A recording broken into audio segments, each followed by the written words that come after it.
Welcome to episode 3 in our Beginner to Pro series. Today, we're going to talk about something that almost nobody teaches, but it's going to instantly change how you sound.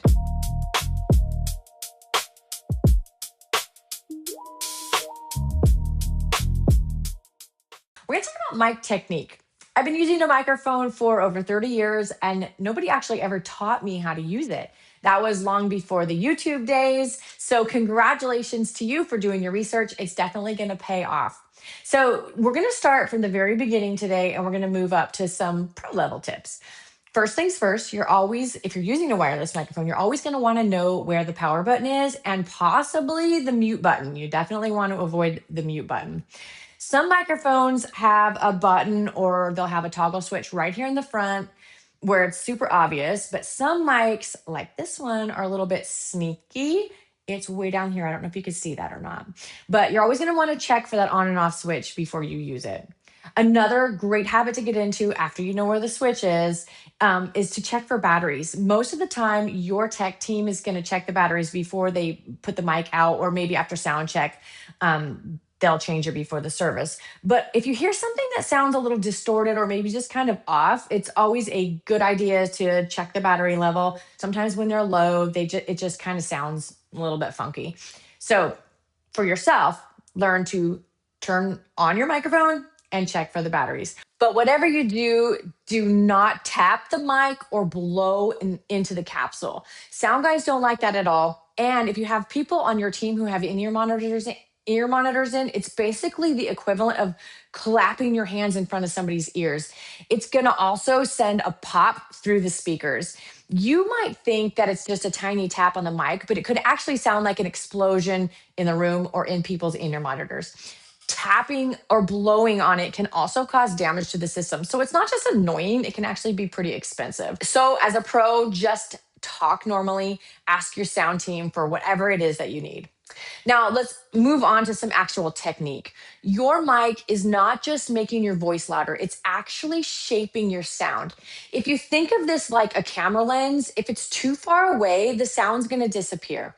If it's too close or your lips are touching the capsule, it's going to get really muddy and overwhelming. Your sweet spot is about 1 to 2 inches from your mouth. And a pro tip, which I'm actually doing a really bad job of right now, see how high my hand is up on the capsule? That's not where you want your hand. You want your hand down here. You see rappers do it all the time. They wrap their hands around the capsule, and it actually distorts the sound. And there isn't much that an engineer can do with that. You also might get a nasty look from the front of house guy. When you sing softly, the mic can stay close to your face. But when you sing a little bit louder or with more power, you're going to want to pull back slightly. Not dramatic, just an intentional move away. Your mic should move with your dynamics. If you stay frozen and your voice gets loud, it's going to overwhelm everything. So we also need to talk about the direction. Most microphones are directional. That means that the front of the mic hears you clearly. And if you turn your head away, your sound is going to disappear. So wherever your face goes, the microphone needs to go with you. They move together. I often see people singing with the mic down here or really far away. Just so you know, if you do that, your voice is not going to be in the mix. Sometimes I tell my team to sing off mic. In my world, that means that you're not leading a song or singing background vocals. You're participating in worship. So I don't want your mic down by the side. I actually want it up here and you're engaged in what's happening, but your voice isn't super present in the mix. So that's what I mean when I say sing off mic, not down here, just away from you a little bit.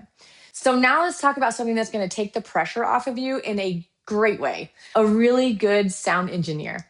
When you have a good sound engineer who is actively mixing, you don't have to carry the weight of an entire blend. You still need to be aware and trying to blend, but you don't need to be anxious about it.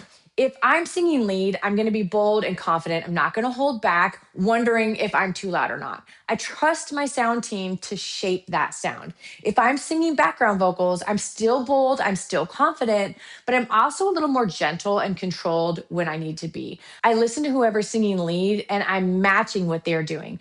I'm supporting the moment. I'm not trying to overtake it. A good sound engineer is not just turning you up or down. They're actually shaping your tone with EQ. They're adding effects that give your voice space. It helps carry your voice in the room. Let me tell you a story about how I learned the value of a good sound engineer. I was working in a club when I first started singing professionally. I was working with an incredible sound engineer. And I remember talking to him about the things I didn't like about my voice, about where I heard weaknesses, where I heard like sharp sounds or tones that I just didn't like. And the next day he came to work and he had me listen to something. It was a raw recording of Martina McBride, no EQ, no effects. It was just straight off the board. She still sounded amazing. She's one of my favorite singers. But what shocked me was that the big, polished, powerful sound that I love so much, that came from what was added after. And that's when I realized that I was only doing half the work and the sound engineer is doing the other half of the magic. That changed everything for me. I stopped trying to control everything in the way that I was singing. And I just focused on giving my best, consistent vocals. Also, fun fact, the first engineer that I ever worked with had incredible credentials. He worked with some of the biggest artists. He taught me things that I would never have learned on my own. So I married him. True story. He's also an incredible human being. So that helped a lot too. Now, the opposite is also true. A great sound engineer can make things feel effortless, but a bad one or an inexperienced one can make things really hard. So, your job is this: be consistent, use good mic technique, bring something worth mixing, and then trust the team to do their part. So, here's the big takeaway for today: your mic is not just amplifying your voice, it is revealing how well you control it.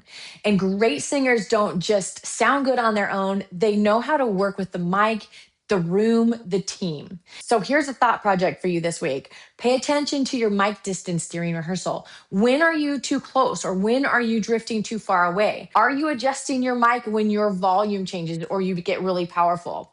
I am sure that other seasoned vocalists can add a lot to this. So share your comments in the comment section. I would love to hear from you. If you found any of this valuable at all, don't forget to like, subscribe, and share it with other singers on your team. And I will see you in the next episode.